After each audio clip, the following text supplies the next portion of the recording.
Hello everyone. In this session, we will discuss about problems based on the singly linked list. So we will see the first problem, and this problem appears in your summer 2019 examination. This is from question number 4, C part. Okay, so initially we are discussing MSBT papers also. Okay, now we have seen the number of concepts. Now we will see the questions or problems based on the per these concepts, okay, which appears in the MSBT question paper.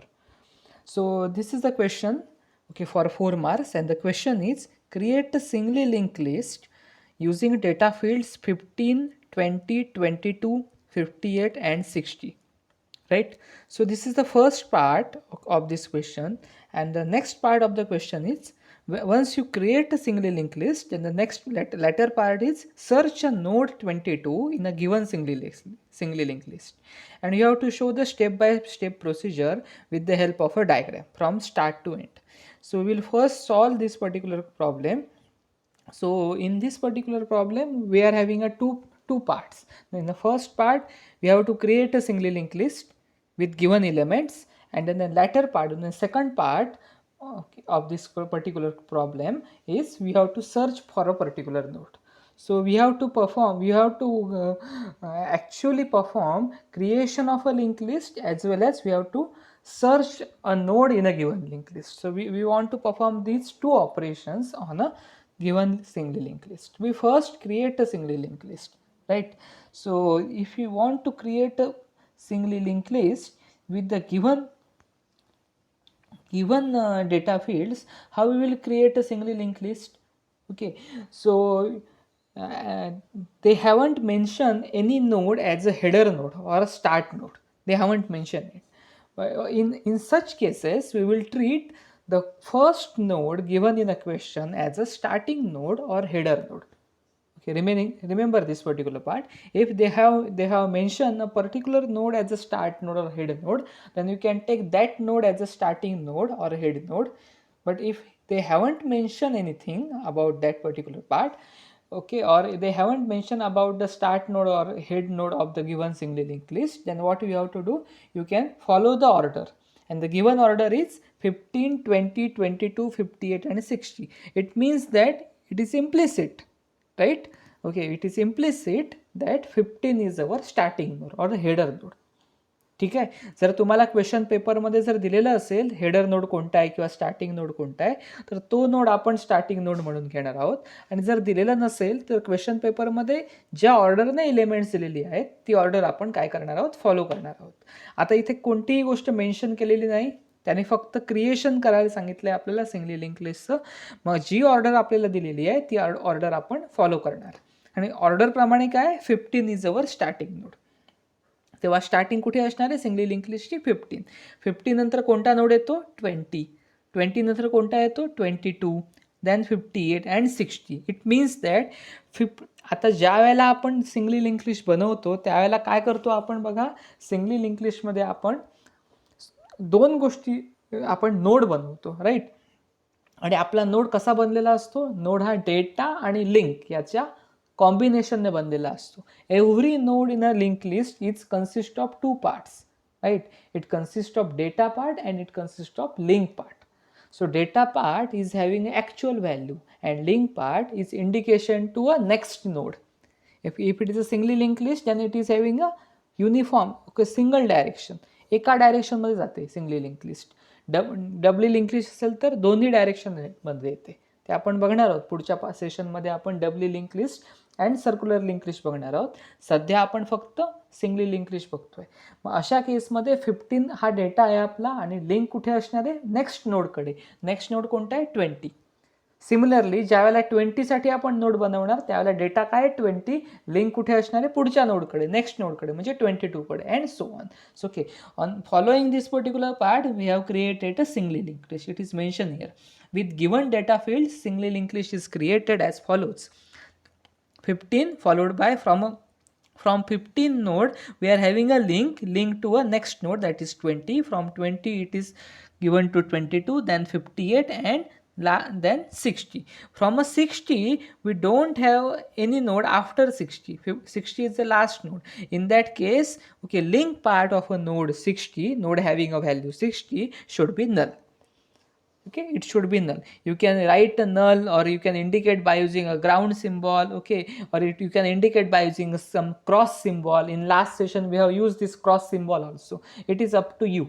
Okay, तुम्ही cross वापरू शकता, null वापरू शकता, null असं लिहू शकता किंवा ground दाखवू शकता. ओके, सोप्यात सोप्या भाषेमध्ये सांगायचं असेल तर नल लिहू शकतो आपण. लिंक पार्टमध्ये नल आहे, ह्याचा अर्थ काय, तो लास्ट नोड आहे आपला. त्या बेसिसवर आपण काही अल्गोरिदम्स पण बघितले होते. ठीक आहे, आपण आता डायरेक्टली प्रॉब्लेम सॉल्व्ह करतोय. ठीक, so 15 is the starting node और द फर्स्ट नोड. मग फर्स्ट नोडला इंडिकेट करण्यासाठी काय, स्टार्ट पॉइंटर आपण यूज केलाय. इथे स्टार्ट पॉइंटर दिसत असेल तुम्हाला, या ठिकाणी काय वापरलाय, स्टार्ट पॉइंटर यूज केलाय आपण. की काही जण त्यात हेड पण वापरतात, आपण इथे स्टार्ट पॉइंटर वापरलाय. So up to this part it should be clear to you. I think it is very easy. Up to this part the things are quite easy to you, right? Once you created a singly linked list, in the next part is that you have to search a node 22 in a given singly linked list, and for that you have to show a step by step procedure. तेव्हा searching करण्यासाठी आपल्याला step by step procedure दाखवायची आहे. जर तुम्हाला असं सांगितलं असेल की सिंगली लिंक लिस्ट क्रिएट करत असताना स्टेप बाय स्टेप प्रोसिजर दाखवा, तर काय करणार आहात, प्रत्येक स्टेपमध्ये एक नोड बनवून दाखवणार आहात. पण तुम्हाला असं काहीही सांगितलेलं नव्हतं. तुम्हाला काय सांगितलं होतं, you can directly create a singly link list. They haven't mention that you have to give a step by step procedure. So we have created a singly link list, and this is the final output of our singly linked list. In the next part, we have to perform a searching operation, searching for a node 22. Searching for a node 22. मग आता searching ऑपरेशनचा जो algorithm आहे तो आपण काय करणार आहोत, अप्लाय करणार आहोत. ओके, कोणासाठी सर्च करायचं आहे, search a node 22 from the above SLL. SLL means abbreviation. Okay, it is short form of singly link list. So SLL. Doubly link लिस्टला आपण DLL म्हणतो, आणि सर्क्युलर लिंक लिस्टला आपण CLL म्हणतो. Okay, so it is just abbreviation or short form. Right, so we want to search a node 22 in given SLL. Okay, we will follow the step by step procedure as per the algorithm. Okay, as per the algorithm we will go. So initially what we do, okay, we will take Q. Okay, Q, okay, Q, you can take a Q, a variable Q, or you can take a variable temp. It is up to you. Okay, or you can take a variable PTR. In last session when we have performed the searching operation, we have taken PTR as a variable. So it is up to you. You can take any variable, but we require a variable. Okay, so here in this case they are taking a Q as a variable. आपण variable का घेतोय, आपल्याला आपल्या singly link लिस्टला starting point कुठे आहे तो बघायचा आहे, म्हणून आपण घेतोय. मग बऱ्याच जणांना असं कन्फ्युजन असतं, सर मग आपल्याकडे स्टार्ट नावाचं व्हेरिएबल आहे, ते स्टार्ट नावाचं व्हेरिएबल स्टार्टिंग नोडला इंडिकेट करतं. ओके, मग अजून व्हेरिएबलची गरज काय. ओके, हा प्रश्न बऱ्याच लोकांना पडतो. आता ह्या डाऊटचा आन्सर असा आहे, ठीक आहे, आपल्याकडे स्टार्ट नावाचं व्हेरिएबल आहे. काही लोक स्टार्ट नावाचे व्हेरिएबल वापरतात, काही जण हेड नावाचे व्हेरिएबल वापरतात. ओके, ते ठीक आहे. त्याचा वापर कशासाठी आहे, की आपल्या SLL मधला स्टार्टिंग पॉईंट कुठे आहे, स्टार्टिंग नोड कुठे आहे हे इंडिकेट करता यावं ह्यासाठी आहे. ठीक आहे, पण महत्त्वाची गोष्ट अशी आहे की आपण जी SLL बनवतो त्याच्यामध्ये जो स्टार्ट असतो किंवा ज्याच्यामध्ये जो हेड असतो तो आपण बदलत नाही. ओके, पण आपल्याला जर ज्यावेळेला सर्चिंग ॲक्टिव्हिटी करायची असते त्यावेळेला आपल्याला पहिला नोड बघायचा आहे, नंतर दुसऱ्या नोडकडे जायचं आहे, नंतर तिसऱ्या नोडकडे, आणि सो ऑन, थर्ड नोडकडे जायचं आहे, आणि सो ऑन. जोपर्यंत आपल्याला सर्चिंग आपलं कंप्लीट होत नाही तोपर्यंत आपण सिंगली लिंक लिस्टमध्ये काय करतो, 1 बाय 1 नोड बघत जातो. याचा अर्थ असा असतो, आपण जर स्टार्ट व्हेरिएबल किंवा स्टार्ट हेड व्हेरिएबल समजा जर आपण यासाठी वापरला, या ॲक्टिव्हिटीसाठी वापरलं, तर काय करणार आहोत, आपण स्टार्ट दरवेळेला आपण चेंज करत जाणार आहोत. आणि जर स्टार्ट चेंज केला तर सिंगली लिंक लिस्टचा स्टार्टिंग पॉईंटच आपल्याला माहिती असणार नाही, तो आपण विसरून जाऊ. आपण असं चालत नाही ना. ओके, असं चालू शकत नाही. ओके, आता अजून एक एक्झाम्पल हे करण्यासाठी. ओके, सोपं एक्झाम्पल आपण बघूया. ठीक आहे, आपल्याकडे 10 बॉक्स आहेत. ओके, 1 ते 10 असे 10 बॉक्स आहेत. ठीक आहे, आणि किंवा आपण असं अज्युम करू शकतो आपल्याकडे 10 रूम्स आहेत. ओके, एका छोट्याशा एका जागेमध्ये, ओके, एका ओके कॉन्फिडेन्शियल एरियामध्ये आपल्याकडे 10 रूम्स आहेत, आणि या सिक्युरिटी पॉलिसीज आहेत आपल्या. ठीक आहे, मिलिटरी ऑपरेशनसाठी आपण बनवलेली गोष्ट आहे आणि त्या गोपनीय जागेमध्ये किंवा कॉन्फिडेन्शियल एरियामध्ये आपल्याकडे 10 रूम्स अवेलेबल आहेत. आता पॉईंट असा आहे की ज्या 10 रूम्स आहेत त्या 10 रूम्स इंटरकनेक्टेड आहेत. ह्याचा मिनिंग तुम्ही जर फर्स्ट रूममध्ये पोचलात तर फर्स्ट रूममध्ये सेकंड रूमची किल्ली आहे, सेकंड रूममध्ये थर्ड रूमची किल्ली आहे अँड सो ऑन. म्हणजे फर्स्ट रूमकडून तुम्ही पुढे कुठेही जाऊ शकता. आता महत्त्वाची गोष्ट आहे की ह्या 10 रूम्समध्ये जी फर्स्ट रूम आहे, 10 मधली कोणती तरी एक रूम फर्स्ट आहे आणि हे सगळं कॉन्फिडेन्शियल आहे ही ॲक्टिव्हिटी. ओके, जी फर्स्ट रूम असेल त्या फर्स्ट रूमच्या बाहेर आपण एक काठी ठेवली आहे.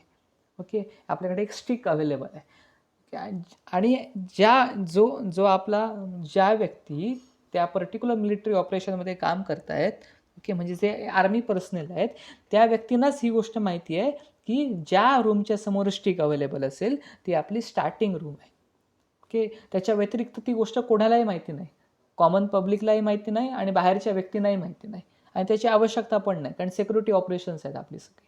ओके, मग आर्मी पर्सन असेल किंवा मिलिटरी पर्सनल असेल आणि जे त्याच्याशी रिलेटेड लोक आहेत तेच लोक ती स्टिक वापरतील आणि ती स्टिक बघतील आणि ती पर्टिक्युलर रूम काय करतील, आयडेंटिफाय करतील, स्टार्टिंग रूम आयडेंटिफाय करतील. राईट. ओके, आता अशी गोष्ट झाली समजा आर्मी पर्सनल ओके, योग्य army personnel, authenticate army personnel त्या पार्टमध्ये, त्या कॉन्फिडेन्शियल एरियामध्ये आतमध्ये गेला. त्यानंतर त्याने ती स्टिक बघितली आणि फर्स्ट रूम आयडेंटिफाय केली. फर्स्ट रूम आयडेंटिफाय केल्यानंतर स्टिक घेऊन ती व्यक्ती फर्स्ट रूमच्या आतमध्ये गेली.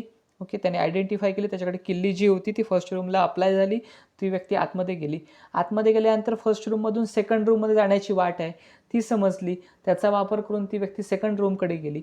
पण जात असताना त्याने काय केली, काठी पण सेकंड रूमकडे घेऊन गेला तो व्यक्ती. मग थर्ड रूमकडे गेला, थर्ड रूमकडे गेल्यानंतर त्याने ती काठी थर्ड रूमकडे नेली. आता त्यासाठी फर्स्ट रूम बघून झालेली आहे त्या पर्सनलसाठी, सेकंड रूम त्या व्यक्तीने बघितलेली आहे आणि थर्ड रूममध्ये गेल्यानंतर त्याचं काम कंप्लीट झालं आणि त्याच ठिकाणी काठी ठेवली, त्या थर्ड रूमच्या बाहेर काठी ठेवली. ठीक आहे, आणि त्याचं काम झाल्यानंतर त्याने रूम लॉक्स केले आणि ती व्यक्ती निघून गेली. आता पॉईंट असा आहे, ज्यावेळेला दुसरा army personnel, authenticate army personnel असू शकतात, एकापेक्षा जास्त लोक ऑथेंटिकेटेड पर्सन असू शकतात जे त्या पर्टिक्युलर कॅडरमध्ये काम करतात. ती व्यक्ती समजा दुसऱ्या दिवशी आली, ती व्यक्ती काय करणार आहे, थर्ड रूमकडे जाणार आहे. थर्ड रूमच्या समोर स्टिक असल्यामुळे थर्ड रूम ही स्टार्टिंग रूम आहे असं त्याचा समज होऊ शकतो आणि त्याच्याकडे जी चावी आहे ती थर्ड रूमला तो अप्लाय करण्याचा प्रयत्न करेल. But it is wrong. ती चावी अप्लाय होऊ शकत नाही, ते लॉक काय होऊ शकत, ओपन होऊ शकत नाही, कारण ती चावी तर दुसऱ्या रूमची आहे. ॲक्च्युअल रूम फर्स्ट रूम ही आपली स्टार्टिंग रूम असणार आहे. पण आर्मी पर्सनलनं ती स्टिकची पोझिशन चेंज केल्यामुळे आता प्रॉब्लेम काय झाला की मागून येणाऱ्या व्यक्तींना, जे ऑथेंटिकेटेड लोक होते, ओके, जी योग्य लोक होती त्या व्यक्तींना सुद्धा त्या पर्टिक्युलर रूमचा त्यांच्या कामासाठी, सिक्युरिटी ऑपरेशनसाठी वापर करता आला नाही किंवा त्यांना आतमध्ये एंट्री मिळाली नाही, पॉसिबल झालं नाही. ओके, सो ॲक्च्युअल ज्या पर्सनला एंट्री मिळणं अपेक्षित होतं त्या लोकांना आपण एंट्री देऊ शकलो नाही, कारण आपण स्टिकची पोझिशन चेंज केली. एक्झॅक्टली सेम होतं सिंगली लिंक लिस्टमध्ये. आपण जर हेड व्हेरिएबल किंवा स्टार्ट व्हेरिएबल समजा आपण वापरलं सर्चिंग करण्यासाठी, तर त्याची पोझिशन चेंज होते.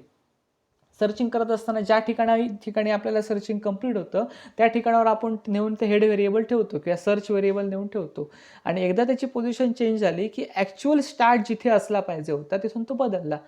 मागून जर दुसऱ्या व्यक्तीला जर सर्चिंग ऑपरेशन करायचं असेल तर त्याला नक्की समजतच नाही नक्की कुठे स्टार्ट करायचं, where to start actually, because start variable or head variable is change during this particular operation. So best way is that try to use another variable. Okay, दुसरं कोणतरी व्हेरिएबल वापरा ज्याचा उपयोग तुम्ही सर्चिंगसाठी करणार आहात. मग क्यू वापरा, त्याला क्यू म्हणा, टेम्प म्हणा, PTR म्हणा, it is up to you. right? So you can use any variable, but try to use the another variable. Don't use start or head variable, okay, to perform this searching operation. हेडला किंवा स्टार्टला बदलू नका, तो आहे तिथेच ठेवा. तुम्ही त्याच्याऐवजी दुसरं व्हेरिएबल वापरा आणि त्या व्हेरिएबलचा वापर करून तुम्ही सिंगली लिंक लिस्टला काय करा, सर्च करण्याचा प्रयत्न करा. I think the idea is clear ना. ओके, का आपण असं करत असतो ते. ठीक आहे, ह्या क्वेश्चनचं सोल्युशन देत असताना त्याने क्यू वापरलाय. आता महत्त्वाची गोष्ट असं आहे की सिंगली लिंक लिस्टला ट्रेस करण्यासाठी आपण स्टार्टकडे जाऊ शकतो, स्टार्ट नोडकडे जाऊ शकतो. रँडमली कोणत्याही नोडकडे जाऊ शकत नाही आपण. आपल्याला स्टार्ट नोड मिळू शकतो. कसा मिळणार आहे? स्टार्ट व्हेरिएबलवरून मिळणार आहे. एकदा आपल्याला स्टार्ट नोड मिळाला की त्याच्या पुढचे नोड आपल्याला 1 by 1 मिळत जातील. त्याची लिंक आपल्याला पुढच्या नोड्सकडे घेऊन जाईल. म्हणून आपण क्यू कुठे इनिशियलाइज करतो, इनिशियल म्हणजे सुरुवातीची व्हॅल्यू. इनिशियलाइज कुठे करतो, स्टार्टकडे करतो. So initially q equal to start. So Q is a pointer of type struct node use for traversing a singly link list. Okay, struct node का स्ट्रक्ट नोड, आपण structure बनवतोय. Okay, त्या link लिस्टमध्ये जो नोड बनतोय तो दोन गोष्टींचा बनतो. ओके, डेटा आणि लिंक. आणि जनरली डेटा काय असतो, इंटिजर असतो. आणि लिंक कशी असते, ओके, पॉइंटर व्हेरिएबल असते. या दोघांचा ग्रुप आहे, तेव्हा आपण स्ट्रक्चर बनवतोय. तेव्हा जो काय आपण क्यू बनवणार आहोत ते व्हेरिएबल कसं असणार आहे, स्ट्रक्चर व्हेरिएबल असणार आहे. स्ट्रक्चर व्हेरिएबलबद्दल तुम्ही सी मध्ये शिकलेला आहात. ओके, ज्या वेळेला आपण ॲक्च्युली प्रोग्रॅमिंग करू प्रॅक्टिकल सेशनला, त्यावेळेला आपण अजून चांगल्या पद्धतीने ह्या गोष्टी शिकू. ओके, आपल्याला त्यासाठीच प्रॅक्टिकल सेशन घ्यावयाचे आहेत. Okay, we want to conduct this practical session for that purpose only, right. Okay, so Q is initialize to start. Okay, start means the node which is having a value 15. So Q is indicated at this point only. Okay, आपण check करणार आहोत क्यूची value null आहे का. पहिल्यांदा प्रत्येक वेळेला आपण searching करत असताना केलेलं आहे ही गोष्ट. का नल आहे का चेक करतो. जर तो नोडच समजा नल असेल, त्यामध्ये व्हॅल्यू अवेलेबल नसेल, तर आपण कोणत्याही पद्धतीचं सर्चिंग करूच शकणार नाही. त्यामुळे आपण काय करत असतो की तो नल आहे का आधी चेक करतो. आणि जर नल नसेल तर आपण पुढे डेटा चेक करतो. If q is not equal to null and position equal to 1 and क्यूचा डेटा, क्यू टेन्स टू डेटा म्हणजे काय, टेन्स टू सिम्बॉल आहे बघा. टेन्स टू डेटा म्हणजे काय, क्यूचा डेटा बघायचा आहे आपला. क्यूचा data is not equal to key काय असणार आहे 22. सर्च अ नोड 22 आपण बघितलं आहे अल्गोरिदममध्ये. की काय आपली 22. सर क्यूचा डेटा जर 22 असेल म्हणजेच क्यूचा डेटा जर की बरोबर मॅच होत असेल, होतोय का. इथे आहे क्यूचा डेटा काय 15, की काय आपली 22. It is not matching, then 15 is not matching with 22. मग अशा वेळेला आपण काय करणार आहोत, आता क्यू सध्या कुठे आहे 15 कडे आहे. नेक्स्ट टाइमला क्यू कुठे गेला पाहिजे, नेक्स्ट नोडकडे गेला पाहिजे. पहिल्या नोडचं काम झालं, तिथे सर्चिंग झालं नाही आपलं, म्हणजे ह्याचा अर्थ आपल्याला नेक्स्ट नोडकडे गेलं पाहिजे, म्हणजेच 20 कडे गेलं पाहिजे. कसं जाणार आहोत आपण, क्यू इक्वल टू क्यूचा नेक्स्ट. ओके, आणि पोझिशनला पण आपण प्लस करतो. ओके, सो नेक्स्ट टाइमला पोझिशनची व्हॅल्यू 2 होईल आणि नवीन क्यू काय बनेल 20 कडे येईल. नवीन क्यू 20 कडे आला. डायग्रामॅटिकली दाखवलेलं आहे. You have to show step by step procedure. It is required, otherwise you will not get a mark. Okay, तुम्हाला जसं इथे दाखवलं आहे त्या पद्धतीने स्टेप बाय स्टेप प्रोसिजर तुम्हाला शो करायची आहे आणि प्रत्येक स्टेपला हाफ मार्क्स आहे. तुम्हाला फायनल आउटपुट दाखवायचं नाही आहे. अदरवाईज बाय ऑब्झर्वेशन हे सोपं आहे ना. पोझिशन 3ला आपल्याला मिळणार आहे आन्सर आपलं. बाय ऑब्झर्वेशन हे खूप सोपं आहे, पण बाय ऑब्झर्वेशनने जायचं नाही आपल्याला. You have to show the procedure. It is very required. Okay, so procedure is only possible to show once you follow the algorithm follow केल्यानंतरच प्रोसिजर आपल्याला काय करता येते, दर्शविता येते, शो करता येते. ओके, ह्या ठिकाणी गेल्यानंतर आपण बघतोय बघा, q is not equal to null, position equal to 2. क्यूचा डेटा की बरोबर आहे का, it is not matching, 20 is not matching with 22. मग काय करणार, नेक्स्ट नोडकडे जाणार. सो क्यूला आपण अपडेट केलं, क्यू इक्वल टू क्यूचा नेक्स्ट. नवीन क्यू बनवला आपण. कसा बनवला, आताचा जो क्यू आहे त्याचा नेक्स्ट. बघा आता व्यवस्थित विचार करा. लेफ्ट हँड साईडला आहे तो आपला नवीन क्यू बनणार आहे. राईट हँड साईडला आपण काय करतोय, व्हॅल्यू असाइन करतोय. नेहमी लक्षात ठेवायचं, कधीही डेटा स्ट्रक्चर असो किंवा कोणते अल्गोरिदम असो प्रोग्रॅमिंगमध्ये, as far as computer science is consider, की नेहमी लक्षात ठेवायचं लेफ्ट हँड साईडला जे व्हेरिएबल असतं ते अननोन व्हेरिएबल असतं किंवा अननोन एंटिटी असते लेफ्ट हँड साईडला, ज्याला व्हॅल्यू येऊन मिळते. दुसरीकडून आपल्याला व्हॅल्यू मिळते. लेफ्ट हँड साईडला दुसरीकडून व्हॅल्यू मिळते. दुसरीकडून म्हणजे कुठून मिळते, राईट हँड साईडकडून मिळते. तेव्हा राईट हँड साईडला नोन एंटिटी असते आणि लेफ्ट हँड साईडला नेहमी अननोन एंटिटी असते. Always keep in mind in a programming. Okay, don't change it. Okay, in algorithm also you will keep in mind that left hand side in a programming you are having unknown entity, on the right hand side you are having a known entity. So right hand side ची value, right hand साईडच्या entity ची value आपण left hand साईडला काय करतो, assign करतो. So this is called as assignment operator. Okay, हे जे काय सिंगल ऑपरेटर वापरतो त्याला असाइनमेंट ऑपरेटर म्हणतात. आणि अजून एक ऑपरेटर आहे, तो कोणता आहे, इक्वॅलिटी ऑपरेटर. तेव्हा डबल आपण काय करतो, डबल सिम्बॉल वापरतो. Right, so this is not a double symbol, it is a single symbol. It means it is assignment operator. आणि असाइनमेंट कोणाची, राईट हँड साईडला असलेल्या गोष्टीची असाइनमेंट लेफ्ट हँड साईडला करतो. ओके. सो लेफ्ट हँड साईडला नेहमी अननोन असतो. राईट हँड साईडला कसं नोन आहे बघा, आधीचा क्यू कुठे आहे, 20कडे आहे आणि 20चा नेक्स्ट काय आहे, 22 आहे. मग 20चा नेक्स्ट 22 असेल तर 22 ही गोष्ट कुठे येईल, क्यूकडे, लेफ्ट हँड साईडच्या क्यूकडे काय होईल, असाइन होईल. So and position is 3. So next time Q is indicating at 22, position is equal to 3. Q is not equal to null, position is 3. आणि Qचा डेटा आणि की काय होतोय, मॅच होतोय. इथे बघा इक्वॅलिटी ऑपरेटर वापरलाय. Q tens to data equal to key. इथे इक्वॅलिटी आहे, इथे असाइनमेंट नाही आहे. कोणतीही व्हॅल्यू आपण असाइन करत नाही, आपण फक्त काय करतो, व्हॅल्यूमध्ये कंपॅरिझन करतो. इक्वॅलिटी ऑपरेटर नेहमी कंपॅरिझन करत असतो, मॅचिंग आहे की नाही चेक करत असतो. ओके. त्या दोन्ही ऑपरेटरचा मिनिंग वेगवेगळा आहे. असाइनमेंट असेल तर सिंगल वापरतो, इक्वॅलिटी असेल तर डबल वापरतो. आणि त्याचं काम कशासाठी, कंपॅरिझनसाठी आहे. Left hand side is equal to right hand side or not, की आहे की नाही एवढं चेक करायचं आहे आपल्याला. इथे असल्यामुळे 22 is equal to 22. Note 22 is located at position 3. Position is 3 right, and searching is successful. आता असंही होऊ शकतं, तुम्हाला MSBTच्या पेपरमध्ये असंही विचारलं जाऊ शकतं की तुम्हाला ज्या डेटा फील्ड्सने तुम्ही सिंगली लिंक लिस्ट बनवली आहे त्यातली व्हॅल्यू कीसाठी वापरलीच जाणार नाही. कदाचित तुम्हाला असं पण सांगितलं जाईल, search node 72 from the SLL. मग तुम्ही काय करणार आहात, लिंक लिस्टमध्ये प्रत्येक नोड बघणार आहात. तसं आपण आता 3rd नोडपर्यंत पोचलो होतो, 4th नोड पण बघणार, तिथे पण मॅचिंग होणार नाही. 5th नोडकडे जाणार, तिथेही मॅचिंग होणार नाहीत. आणि 5th नोडवरून आपण 6th नोडकडे जाण्याचा प्रयत्न करणार. ज्या वेळेला आपण प्रयत्न करणार त्यावेळेला क्यू काय बनणार, आपला नल बनणार. कारण 60चा लिंक काय आहे, 60ची लिंक काय आहे, नल आहे. ह्याचा अर्थ जर आपला क्यू 60कडे पोचला तर नेक्स्ट टाइम क्यू काय होणार आहे, जर आपला क्यू आता 60कडे पोचला असेल तर नेक्स्ट टाइम क्यू काय होणार आहे, नल होणार आहे. आणि एकदा क्यू नल झाला की आपण थांबणार आहोत. ओके. सो त्या केसमध्ये काय सांगणार, सर्चिंग इज अनसक्सेसफुल. पण अनसक्सेसफुल कधी सांगू शकता, ज्यावेळेला तुम्ही लिंक लिस्टच्या शेवटच्या नोडपर्यंत पोचता, लास्ट नोडपर्यंत पोचता आणि क्यूची व्हॅल्यू नल बनते, त्यावेळेला तुम्ही सांगू शकता की given element is not present, given key element is not present in a singly link list. Okay, we have seen it in case of linear search or binary search, but at that time we are searching in an array, and in this case we are searching in a linked list. This is the difference. And in case of array we are having an indices, but in case of linked list we don't have any indices, hence we are using a links. Okay, to go from one element to another element, first element to second to third and so on. तेव्हा ॲरेमध्ये खूप सोपं आहे, कारण ॲरेमध्ये indices आहेत, इंडायसेसने trace out करू शकतो. Link लिस्टमध्ये इंडायसेस नाही, त्यामुळे आपल्याला लिंकचा वापर करावा लागतो आणि वन बाय वन नेक्स्ट एलिमेंटकडे जावं लागतं. I think this idea is clear to you. Okay, similarly we can search in a doubly linked list also. Okay, I am giving you one question, okay, as a homework problem for you. Okay, try to solve it.